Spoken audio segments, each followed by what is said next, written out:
पिछले 3 हफ्ते में रिलीज हुई फिल्मों का क्या हाल है। किस फिल्म ने कितनी कमाई की, किस फिल्म ने रिकॉर्ड्स तोड़े और किस फिल्म ने दर्शकों की उम्मीदों को तोड़ा, ये सारी बातें हम इस वीडियो में रखेंगे आपके सामने। सबसे पहले बात करते हैं आलिया भट्ट और शर्वरी वाघ की स्पाई थ्रिलर फिल्म अल्फा की। ट्रेड रिपोर्ट्स बताती हैं कि 3 जुलाई को रिलीज हुई इस फिल्म ने ओपनिंग डे पर करीब 9 करोड़ रुपए का बिजनेस किया और वीकेंड पर यह आंकड़ा करीब 34 करोड़ यानी 34 करोड़ रुपीस तक पहुंच गया। लेकिन असली इम्तहान वीकेंड के बाद शुरू हुआ। सोर्सेस बताते हैं कि फिल्म का पहला मंडे टेस्ट बुरी तरह फेल रहा और कलेक्शन में भारी गिरावट देखी गई। छठे दिन आते आते फिल्म का इंडिया नेट कलेक्शन 53 करोड़ के आसपास सिमट कर रह गया और वर्ल्ड वाइड ग्रॉस करीब 75 करोड़ रुपए के आसपास बताया जा रहा है। यशराज फिल्म्स की स्पाई यूनिवर्स में यह पहली फीमेल लेड फिल्म थी। बड़ा स्टारकास्ट था, बॉबी देओल और अरुण कपूर के साथ ऋतिक रोशन का कैमियो भी था। फिर भी क्रिटिक्स के मुताबिक कमजोर स्क्रिप्ट फिल्म पर भारी पड़ गई। सीधी सी बात है कि अगर स्टार पावर के साथ कहानी मजबूत नहीं है तो दर्शक हफ्ते भर में ही अपना फैसला सुना देते हैं। अब बात करेंगे वेलकम टू द जंगल की।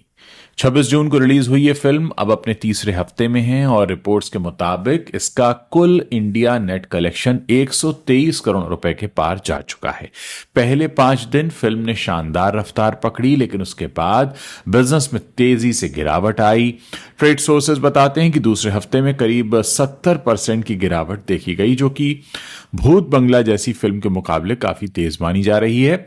फिर भी अक्षय कुमार के करियर की यह 21वीं 100 करोड़ी फिल्म बन चुकी है, तो कमाई के लिहाज से इसे हिट जरूर कहा जा सकता है, भले ही लंबी रेस में यह उतनी दमदार साबित ना हो पाए। और अब सबसे ताज़ा खबर अजय देवगन की धमाल 4 के बारे में है। 10 जुलाई को रिलीज हुई इस फिल्म ने ओपनिंग डे पर करीब 13.5 करोड़ रुपए के आसपास का बिजनेस किया, लेकिन असली धमाका शनिवार को हुआ जब कलेक्शन में 60% से ज्यादा का उछाल देखा गया। फिल्म ने 22.5 करोड़ रुपए कमाए। रविवार को तो हद हो गई। ट्रेड रिपोर्ट्स बताती हैं कि 28 करोड़ रुपए के आसपास का कलेक्शन इसका रहा, जो कि धुरंधर द रिवेंज को छोड़कर साल 2026 का सबसे बड़ा सिंगल डे कलेक्शन बताया जा रहा है। यानी सिर्फ 3 दिनों में करीब 65 करोड़ रुपए इस फिल्म ने छापे, जो इस साल की कॉमेडी फिल्मों में सबसे बड़ी ओपनिंग वीकेंड ये मानी जा रही है। फैमिली ऑडियंस, फ्रेंचाइजी की वैल्यू और पॉजिटिव वर्ड ऑफ माउथ, इन तीनों ने मिलकर धमाल 4 को इस हफ्ते का सबसे बड़ा विनर बना दिया है। अब बात करते हैं कि आगे क्या उम्मीद है। देखिए, धमाल 4 के लिए ट्रेड ये मानता है कि अगर वीकडेज में भी होल्ड इसका अच्छा रहा, जैसी की उम्मीद भी है, तो ये फिल्म गोलमाल अगेन और टोटल धमाल जैसे बड़े रिकॉर्ड्स को चुनौती दे पाएगी। दूसरी तरफ अल्फा के लिए आगे की राह बहुत मुश्किल लग रही है। फिल्म को अब सिर्फ ओवरसीज और वीकेंड शोज पर निर्भर रहना पड़ेगा। और हाँ, आने वाले हफ्तों में सबकी नजरें नितेश तिवारी की रामायण पर भी टिकी हैं, जिसका ट्रेलर 23 जुलाई को सैन डिएगो कॉमिकॉन में प्रीमियर होने वाला है, ऐसा मेकर्स की तरफ से बताया गया। और मैंने ये भी सुना है कि 17 तारीख को राजधानी दिल्ली में कुछ क्रिटिक्स को ये दिखाया भी जाएगा ट्रेलर। खैर, अगर ये ट्रेलर उम्मीदों पर खरा उतरता है तो आने वाले महीनों में बॉलीवुड को एक और बड़ा गेम चेंजर मिल सकता है। अब आते हैं सबसे जरूरी सवाल पर। पिछले 6 महीने का सबक क्या मिला है बॉलीवुड को। देखिए, अगर हम जो ट्रेड रिपोर्ट्स आ रही हैं उसके हिसाब से देखें तो इस साल की पहली छमाही में सफल फिल्मों का अनुपात बहुत कम रहा है। धुरंधर द रिवेंज, बॉर्डर 2 और भूत बंगला जैसी फ्रेंचाइजी फिल्में जरूर हिट हुई, लेकिन इनकी गिनती उंगलियों पर ही की जा सकती है। वहीं बड़े बजट और बड़े नामों वाली कई फिल्में बुरी तरह फ्लॉप रहीं। इसमें एक बात बिल्कुल साफ है कि अब सिर्फ बड़ा स्टार या बड़ा बजट दर्शकों को सिनेमा घर तक नहीं खींच पाता है। दर्शक को अब अच्छी कहानी चाहिए, इमोशंस चाहिए, कोई रीज़न चाहिए टिकट पर पैसे खर्च करने की। यही वजह है कि धमाल 4 जैसी फैमिली फ्रेंचाइजी फिल्में चल जाती हैं और अल्फा जैसी हाई बजट फिल्में कमज़ोर स्क्रिप्ट की वजह से लड़खड़ा जाती हैं। लेकिन भाइयों, मैं आपसे यही कहूँगा कि इस सबक को हम थोड़ा और भी अगर डेप्थ में जाकर समझें तो पिछले 6 महीने के आंकड़े जो है हमें एक पैटर्न बार बार दिखा रहे हैं। जनवरी में रिलीज हुई 21, जिसमें अगस्त से नंदा लीड रोल में थे, महज 38 करोड़ रुपए तक सिमट कर रह गई, जबकि बजट इसका 60 करोड़ रुपए के आसपास था। इसी तरह राहु केतु और हैप्पी पटेल जैसी फिल्में भी बुरी तरह फ्लॉप हुई, दोनों ही अपने बजट का आधा हिस्सा भी वसूल नहीं कर पाई।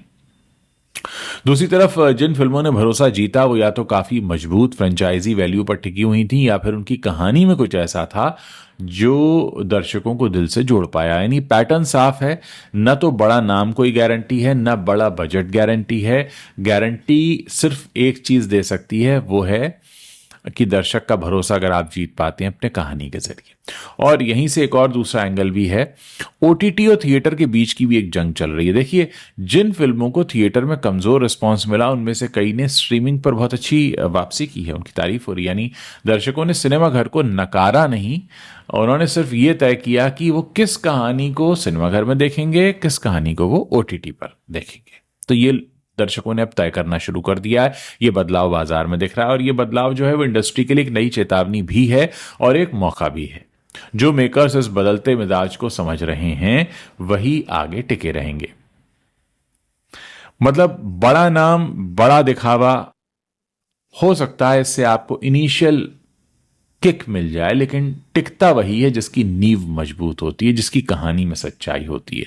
बॉक्स ऑफिस पर भी यही होता है और जिंदगी में भी यही होता है। चमक दमक से भले ही आपकी शुरुआत अच्छी हो जाए, लेकिन टिके रहने के लिए आपको कंटेंट चाहिए, दम चाहिए। हम अपनी जिंदगी में भी दोस्तों अक्सर यही गलती दोहराते हैं। हम अपना फर्स्ट इंप्रेशन मार देते हैं, और फर्स्ट इंप्रेशन मारने में कई बार इतना जोर लगाते हैं कि असली मेहनत और असली गहराई पीछे छूट जाती है। लेकिन सच्चाई यह है कि जो शुरुआत में धीमा लगे पर मजबूत हो, वही आखिर में बाजी मार कर लेकर जाता है, चाहे बॉक्स ऑफिस हो या जिंदगी का सफर हो। तो मेरा तो किसी भी चीज को देखने का दोस्तों नजरिया यही होता है कि अगर मैं बॉक्स ऑफिस की रिपोर्ट भी आपको दे रहा हूं तो मैं उसको जिंदगी से कंपेयर जरूर करता हूं। तो ये तो रही बॉलीवुड की बात। दोस्तों, अब आपसे मैं रिक्वेस्ट करता हूं कि मेरा इस चैनल के अलावा एक और चैनल है, उज्ज्वल त्रिवेदी टॉक्स। ये तो आप मुझे देख रहे हैं उज्ज्वल त्रिवेदी पर, यूट्यूब पर उज्ज्वल त्रिवेदी टॉक्स है। इसके अलावा उज्ज्वल त्रिवेदी रिव्यूज भी है। तो ये दो चैनल भी हैं जहां पर आप जा सकते हैं, देख सकते हैं। बहुत सारे लोग इस रिपोर्ट को देख रहे होंगे मेरे फेसबुक पेज उज्ज्वल त्रिवेदी रिव्यूज़ पर, तो वहाँ पर भी हम बॉलीवुड की बातें करते हैं। तो कोशिश कीजिए कि आप सभी जगह पर हमारे साथ जुड़े रहें। साथ ही जो हमारे दर्शक इंस्टाग्राम पर एक्टिव हैं उनको भी मैं बताना चाहता हूँ कि मेरे इंस्टाग्राम पर भी 3 हैंडल्स हैं। उज्ज्वल त्रिवेदी टॉक्स है जहाँ पर हम सोशल इश्यूज़ पर बात करते हैं, उज्ज्वल त्रिवेदी रिव्यूज़ है जहाँ पर हम फिल्मों के रिव्यूज़ देते हैं, और एक आय उज्ज्वल त्रिवेदी के नाम से है जहाँ पर हम मोटिवेशनल और स्पिरिचुअल बातें करते हैं। वहाँ पे हमारे पास काफ़ी बड़ी दर्शक वर्ग जुड़े हुए हैं। करीब 5,93,000 हमारे पास दर्शक हैं वहाँ पर।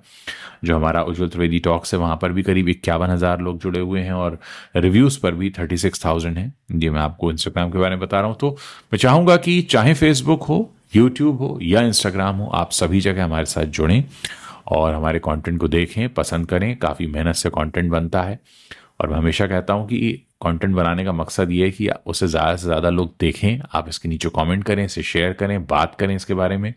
जितना ज़्यादा आप एक्टिवली इन्वॉल्व होंगे उतना ही हमारे कंटेंट को बढ़ावा मिलेगा। बहुत बहुत शुक्रिया इस वीडियो को देखने के लिए।